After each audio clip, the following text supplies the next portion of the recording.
Pak John yang sudah membawakan perjamuan kudus yang luar biasa. Kita sudah manunggal dengan Kristus dan sebentar kita akan mendengar pengajaran yang akan disampaikan oleh hambanya Pak Yakub Esra.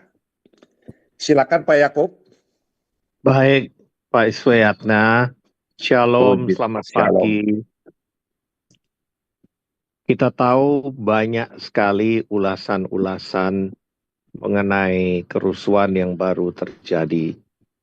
Kita tidak tahu mana yang salah, mana yang benar, karena ini dunia politik. Itu sebabnya pada pagi hari ini saya ingin setiap kita belajar kebenaran itu ada 3 macam. Kebenaran umum, yaitu kebenaran ketika benda di atas dia akan turun ke bawah itu karena hukum gravitasi, ya kan? Kemudian kalau ada benda ditaruh di air, berat jenisnya lebih dari 1 dia tenggelam. Itu hukum alam. Ya, hukum secara umum. Kalau kita tidak makan, lalu hujan-hujan, masuk angin dan sakit. Ya. Hukum itu hendaknya dipatuhi karena kalau tidak ya kita berdampak pada diri kita. Yang kedua, hukum sosial. Social law itu bicara mengenai apa yang kita lakukan itu berdampak pada orang lain. Dan kalau zaman dulu mata ganti mata, ya. Dan hukum sosial itu siapa yang menghormati, dia akan dihormati juga. Siapa yang menyakiti, disakiti. Orang mengenal sebagai hukum karma. Kita mengenal sebagai hukum tabur tuai. Tetapi ada satu hukum lagi, yaitu hukum yang solid truth. Semua agama merasa bahwa apa yang mereka percaya itu yang paling benar. Sama seperti kita juga. Bagi saya, silakan saja semua orang memiliki keyakinan itu. Tetapi apa yang kita yakini dalam Alkitab bahwa Yesus adalah Tuhan dan Juru Selamat. Dia sudah mati di kayu salib. Dan pada hari yang ketiga dia bangkit dari antara orang mati. Dan dia naik ke surga, duduk di sebelah kanan Allah Bapa. Dan akan datang kembali untuk menghakimi orang yang hidup dan yang mati. Saya tidak pernah membaca ada orang yang bisa seperti itu. Dan Yesus adalah satu-satunya orang yang berani berkata, akulah jalan, kebenaran, dan hidup. Itu sebabnya ada kabar baik yang diberikan oleh Alkitab, oleh Yesus. Bahwa siapa saja, semua suku, ras, dan agama yang percaya kepada Yesus sebagai Tuhan, dia akan diselamatkan. Saudara yang dikasihi Tuhan, saya memegang kebenaran yang solid ini, dan saya percaya setiap saudara yang ada di Koram Deo ini juga memegang kebenaran yang solid, yang tidak mengecewakan. Kita perlu memberitahu kepada setiap orang bahwa Injil adalah terang dunia. Dan kita juga terang dunia. Nah, kita komitmen pada kebenaran yang mana? Tentu saja kebenaran yang pertama itu secara logika, secara alamiah itu akan terjadi. Ya, makanya jadi anak Tuhan terus belajar, jangan jadi bodoh. Ya, yang kedua, kita tetap bersosialisasi, dengan teman-teman, dengan lingkungan, ya. Dan saudaraku, yang ketiga, kita komitmen pada kebenaran firman Tuhan, pada kebenaran yang paling hakiki. Nah, sebelum saya masuk lebih dalam lagi, saya selalu mengajarkan 3 hal ini yang menjadi elemen hidup kita. 1 Tesalonika 5 ayat 23, terus saya sebutkan bahwa 3 elemen kita ini adalah roh, jiwa, dan tubuh, saudaraku. Ya. Jadi setiap hal termasuk komitmen itu adalah jiwa kita. Ya, jiwa itu pikiran, perasaan, dan kemauan. Ya, pada kebenaran. Kebenaran itu ada 3 juga, ya, kebenaran umum, sosial, dan kebenaran yang solid. Ya.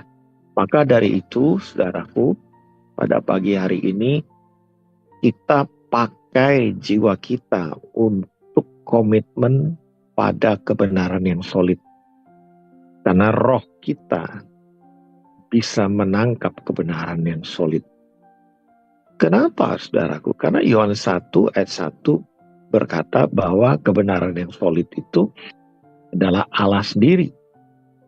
Bukan kebenaran yang logis, bukan kebenaran yang umum, bukan kebenaran yang alamiah.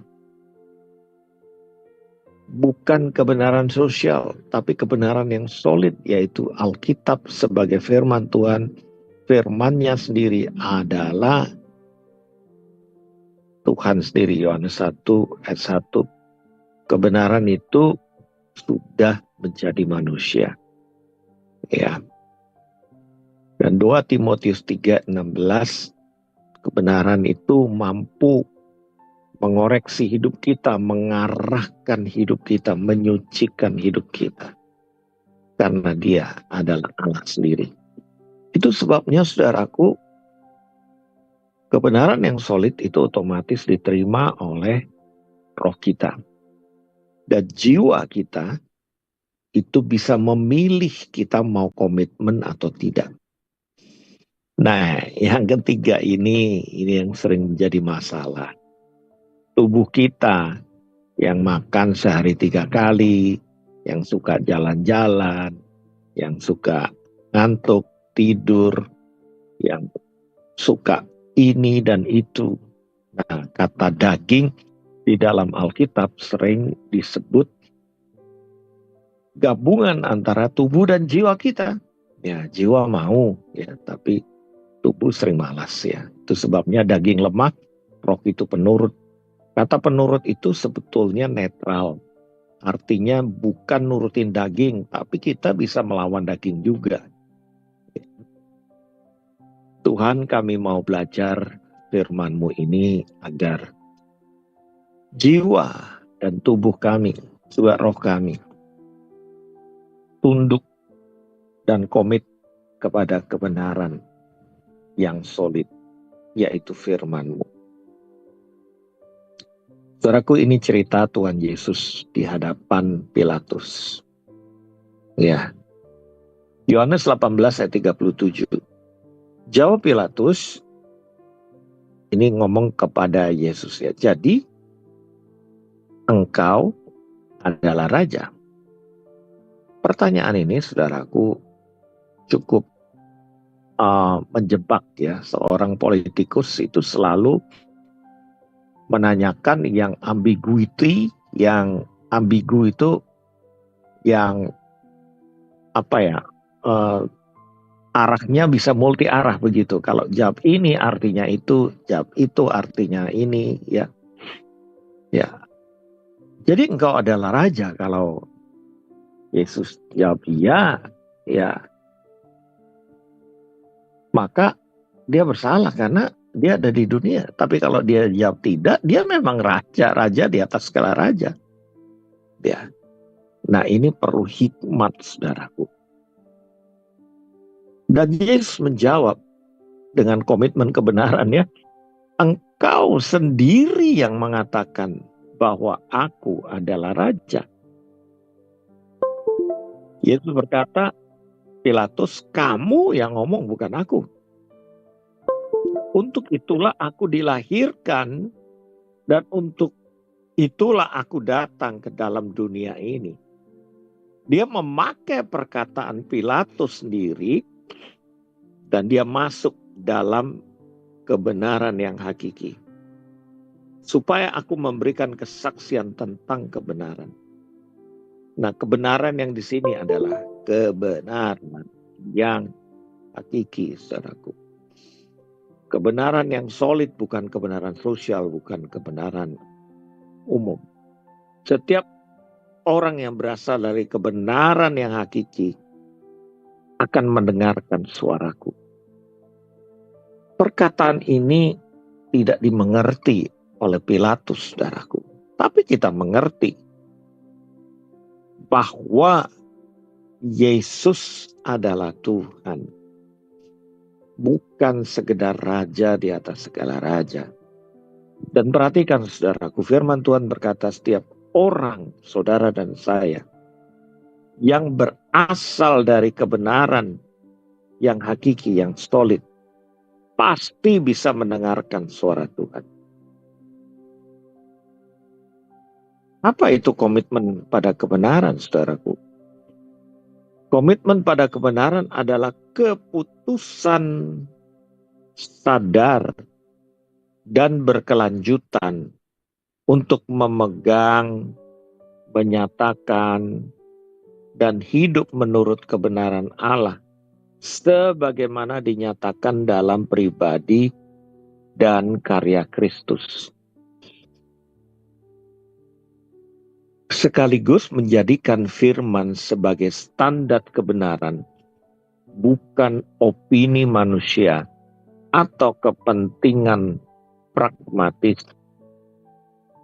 Komitmen ini meliputi integritas intelektual, yaitu percaya pada apa yang Tuhan katakan dan nyatakan. Integritas moral, hidup sesuai kebenaran itu. Dan keberanian vokal, bersaksi walaupun berisiko. Jadi saya simpulkan dengan satu kalimat seperti ini. Komitmen pada kebenaran. Percaya sepenuhnya bahwa kebenaran itu bermanfaat untuk hidup kita. Dan mau melakukannya. Karena kita percaya itu bermanfaat. Dan mampu memegangnya sampai akhir zaman. Nah, saudaraku, teladannya adalah teladan Kristus. Bagaimana Yesus menunjukkan komitmen pada kebenaran. Yesus adalah kebenaran yang menjadi pribadi. Kebenaran bukan sekedar gagasan. Ia adalah pribadi.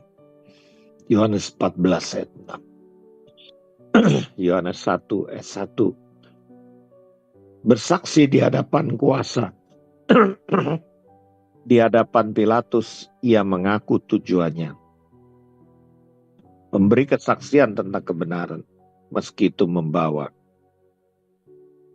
penderitaan dan penghakiman. Yesus menghadapi kemunafikan dan kebohongan. Ia menegur Farisi dan pemimpin rohani yang menutup kebenaran demi tradisi atau keuntungan. Matius 23. Mengajar dan membebaskan. Ia memanggil orang untuk hidup dalam kebenaran yang membebaskan. Yohanes 8 ayat 31-32. Kasih sekaligus teguran. Ia menyampaikan kebenaran dengan belas kasih dan panggilan untuk bertobat. Lukas 19 ayat 10, saudara. Saudara yang dikasihi Tuhan. Musuh komitmen pada kebenaran. Ada musuh secara dari dalam dan dari luar. Internal dan eksternal. Yang merupakan hambatan yang menantang komitmen ini. Pertama, kita takut akan manusia, fear of man, yaitu memilih popularitas daripada kebenaran. Contohnya ketika kita di banyak orang, kita takut berdoa makan. Ya. Saya tahu ada sekelompok orang yang malu menyebutkan Yesus. Kalau berdoa hanya di dalam nama Tuhan, gitu aja. Kenapa? Mereka sendiri yang tidak beragama Kristen, mereka menyebutkan dalam bahasa Arab, bahasa mereka, bahkan yang Buddhis juga begitu, tapi seringkali yang anak Tuhan takut dengan alasan demokrasi dan lain sebagainya. Demokrasi tidak kristenisasi, itu aja. Tetapi kita menyampaikan kebenaran bahwa kita ini adalah terang anak. Kedua, relativitas kultur atau post-truth. Semua kebenaran dianggap relatif. Iya, ini agnostik, saudaraku. Agnostik itu Tuhan itu ada, tapi ya Tuhan satu, ya, relatif untuk agama ini, untuk agama itu, dewa, dewi, dan lain sebagainya. Agnostik bicara Tuhan itu tidak terlibat dalam hidup kita. Bukan itu, saudara. Itu sudut pandang yang keliru. Karena Tuhan yang ada di dalam kita itu satu-satunya keyakinan orang Kristen. Kita tidak relatif, kita solid bahwa Tuhan ada di dalam kita. Benih ilahinya ada dalam kita. 1 Yohanes 3:9, sehingga kita tidak bisa berbuat dosa. Pragmatisme, yaitu ya sudah begitu kaku gitu ya, stubborn. Apa yang berhasil lebih diutamakan daripada apa yang benar. Ya, memilih yang menguntungkan buat saya, untung buat saya apa? Keras kepala, dikasih tahu, ya menurut saya. Apa yang berhasil lebih diutamakan. Apa yang membuat sudut pandang kita benar, ya itu yang kita percaya. Tidak mau menyelidiki firman Tuhan lebih dalam. Kemudian komplikasi kepentingan, korupsi, keuntungan pribadi, atau tekanan kelompok membuat kita tuh meleset ya, berdosa. Hipokrasi, nampak benar tapi tidak hidup benar. Luar dalam, salah, apa itu beda. Ya. Saudaraku, seringkali omongan saya ya itu bisa menyakitkan orang lain. Omongan Pak Mardi juga. Iya. Omongan Pak Edi juga, omongan kita juga. Tapi kalau itu kebenaran ya mau diapakan lagi. Saya masih ingat ketika Pak Mardi mengajak saya juga untuk berbicara pada satu orang agar tidak mempromosikan dirinya di Koram Deo ini. Dan dia bertobat, saudara. Dia tidak marah dan dia bertobat. Ketika kita berkata dengan benar, maka hati nurani itu dibangkitkan kembali dan kesalahan bisa diluruskan. Ada lagi halangannya ketidaktahuan atau malas secara intelektual, nggak mau belajar, tidak mau menguji kebenaran itu. Ujilah segala sesuatu, Tuhan bilang.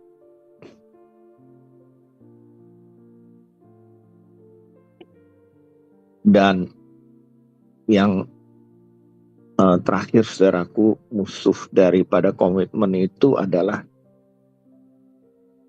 validasi, butuh akan penerimaan. Ini biasanya masa lalunya kurang baik, ya. parentingnya kurang baik sehingga butuh penerimaan gitu. Menutup mulut daripada menghadapi penolakan. Takut dengan penolakan. Takut ditolak. Ya. Butuh validasi, butuh diterima. Orang nolak dia udah nggak berani gitu. Ya.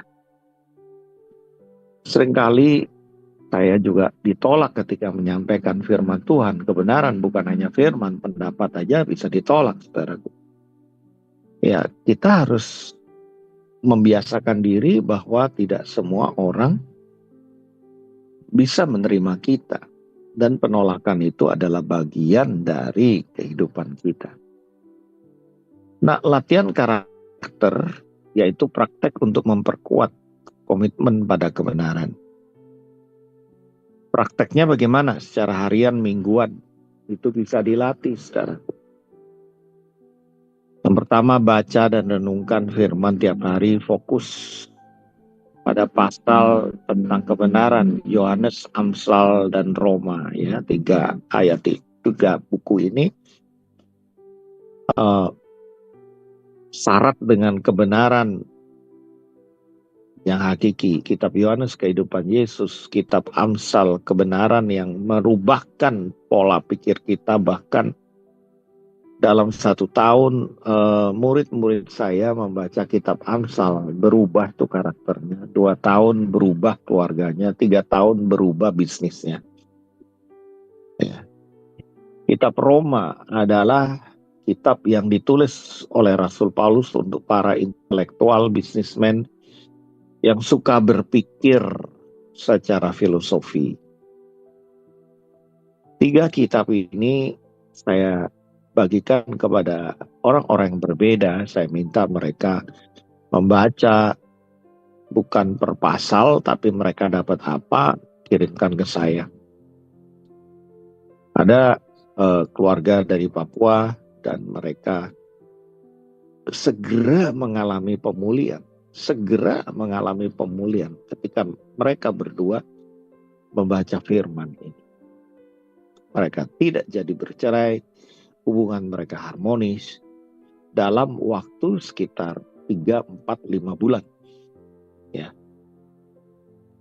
Kita juga bikin jurnal kebenaran, truth journal.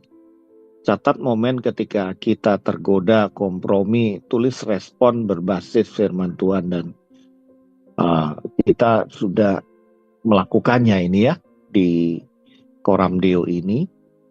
Ya, yang belum, ayo kita saksikan pada orang lain. Honesty audit mingguan, evaluasi keputusan yang terpengaruh, takut, atau bermanfaat. Ya. Saudaraku, membaca firman bukanlah tuntutan, tapi kebutuhan. Ya, bukan kewajiban, tapi kebutuhan. Apakah kita diwajibkan makan? Tidak.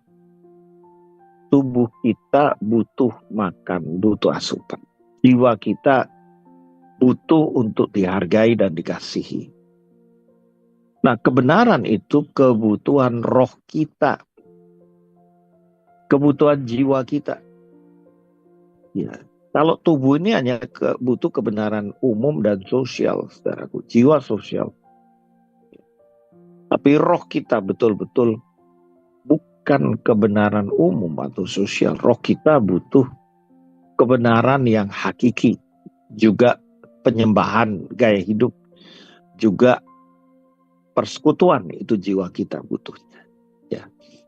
Yohanes 4 ayat 24. Karena Allah itu adalah roh, sembahlah dia dalam roh dan kebenaran. Jadi baca, kemudian di jurnal, kemudian dievaluasi ya secara mingguan. Kemudian kita sharing di breakup room ya, kelompok kecil. Accountability partner itu saling membagi ya, saling menanyakan apakah tindakan kita konsisten dengan kebenaran. Saya baru melayani pria sejati di Singapura ya. Di situ saya nggak tahu bahwa saya satu meja sama penyelenggaranya gitu. Dia ex hakim gitu. Nah, dia di kelompok itu ngomong sendiri tentang dirinya, tentang kebenaran-kebenaran, dan saya bilang, Pak, ya bahasa Inggris ya, kita semua ini harus saling sharing, jangan Bapak aja ngomong. Ngamuk dia. Kamu siapa? Dia bilang. Ya. Habis itu, ya sudah, saya bilang, saya Yakob Esra, saya pembicara di sini ya, uh, saya tahu bahwa breakup room itu, ya maksudnya bukan breakup room, di kelompok itu mesti diskusi. Dia walk out keluar. Saya terakhir baru tahu dia adalah yang sponsorin acara itu. Iya, itulah saudaraku risikonya. Latihan berkata jujur dalam hal kecil. Ya. Laporan, janji, komentar. Ya. Berlatih menyampaikan kebenaran dengan kasih lewat role play, konfrontasi, pastoral, dan pekerjaan. Pelatihan apologetika dan hermeneutika. Ya, belajar membedakan klaim palsu, menguji ajaran, bertindak seperti Berea ya, Kisah Para Rasul 17 ayat 11. Saya juga menyarankan kalau mau belajar apologetika dari teman saya Pak Bambang Nursena. Dia sejarawan yang detail dan mampu mengupas secara fakta berdasarkan firman Tuhan itu selaras. Doa dan puasa untuk keberanian dan hikmat saat harus bersaksi tentang kebenaran. Nah, saudaraku, aplikasi praktisnya yaitu cara menghidupkan komitmen pada kebenaran sekarang juga di berbagai area kehidupan. Kalau di gereja, di pelayanan, tegakkan doktrin yang benar, tetapi latih cara koreksi yang memulihkan. Ya, pertama 4 mata, ya, perorangan, kemudian ajak saksi, private public patron. Lihat Matius pasal 18, saudara. Pak bisa ya baru dibuka ke umum atau keluarga. Jadilah teladan kejujuran, akui kesalahan, ajarkan anak-anak bertanggung jawab. Di tempat kerja, tolak praktek tidak etis, jaga transparansi keuangan dan laporan. Di media sosial, verifikasi fakta sebelum share. Koreksi hoax dengan data dan kelemah lembutan. Kebijakan publik, advokasi, suarakan kebenaran demi keadilan meski tidak populer. Dan penginjilan, sampaikan Injil yang jujur, jangan kristenisasi. Kebenaran tentang dosa dan kasih Allah sama-sama diperlukan. Langkah-langkah praktis saat menghadapi konflik kebenaran. Ya. Selalu berpikir logis, fakta, motivasi, apa yang benar menurut firman. Sampaikan secara pribadi dengan lemah lembut bila mungkin. Ya. Siapkan saksi atau bukti bila perlu. Ya. Bertindak konsisten, jangan hanya berucap lalu kompromi. Bersiap menanggung akibat, komitmen pada kebenaran sering berbiaya, ya, dan berisiko tentu saja. Teman-teman, saya tidak mau debat kebenaran, saya nggak mau. Tetapi ketika saya harus mempertahankan kebenaran, waktu itu saya berhadapan dengan orang ateis. Jadi kebetulan saya jadi pembicara, kemudian dia ingin berbicara dengan saya, dan saya lakukan semua ini. Motivasi saya benar, dan saya sampaikan dengan lemah lembut. Saya bersaksi tentang hidup saya, dan saya konsisten mau menolong dia, dan saya berkata, saya mau bayar harga, kalau Bapak mau ditolong. Singkat cerita, ternyata dia orang Kristen yang kepahitan, saudaraku. Katolik lah gitu. Dan akhirnya kita bisa memenangkan jiwa.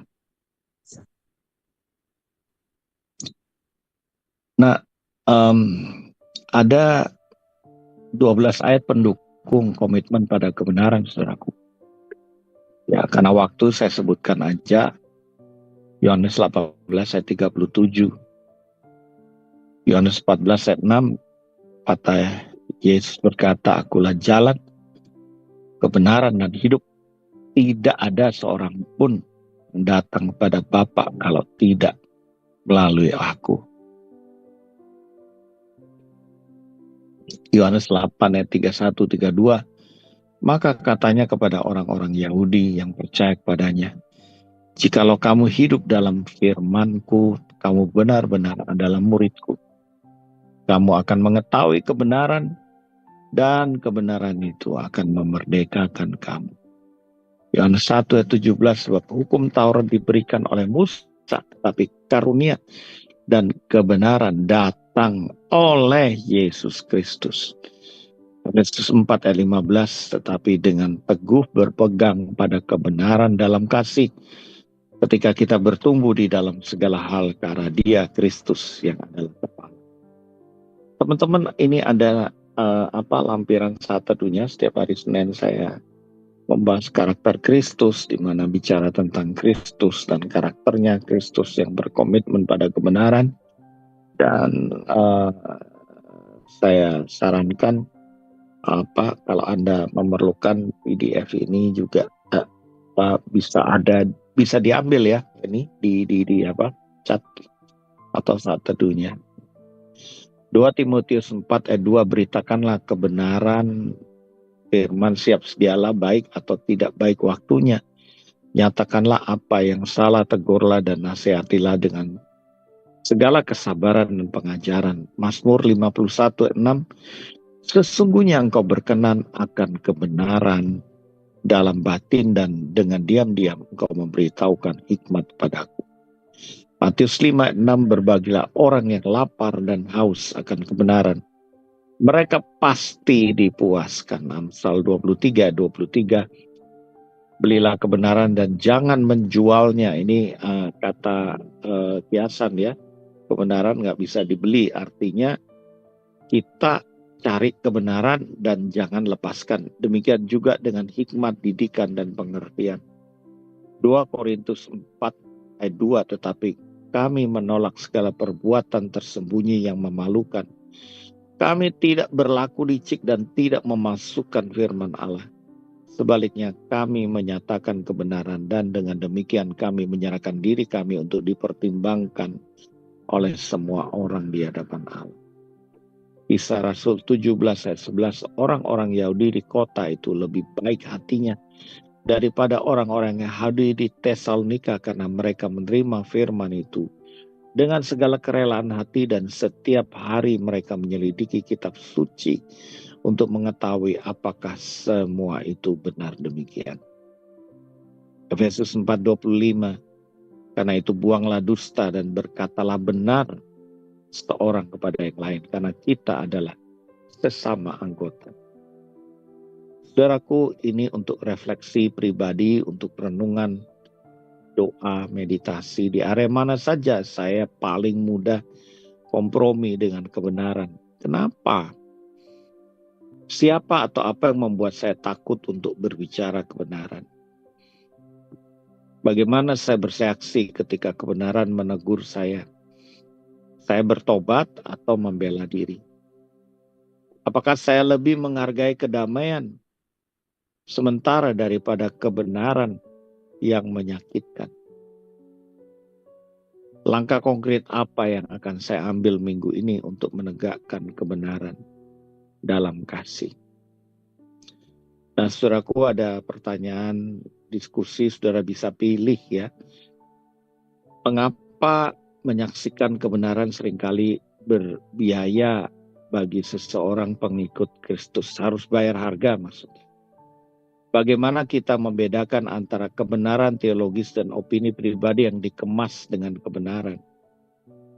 Apa ada cara-cara praktis mengajarkan anak muda untuk konsisten pada kebenaran anak-anak kita? Bagaimana menyampaikan kebenaran tanpa menjadi orang tersinggung? Dalam konteks jemaat, kapan sebaiknya kebenaran disampaikan secara publik atau pribadi? Bagaimana jemaat seharusnya merespon saat pemimpin gereja yang kita hormati melakukan kesalahan? Ya. Bapa di surga, aku telah menyampaikan kebenaran ini, dan biarlah Roh Kudus sendiri yang menuntun kami semua untuk melakukan dan menerapkannya. Terpujilah nama Tuhan yang adalah kebenaran sendiri. Dalam nama Bapa, Putra, Roh Kudus, dalam nama Yesus, kami berdoa. Amin, amin, amin. Amin, amin.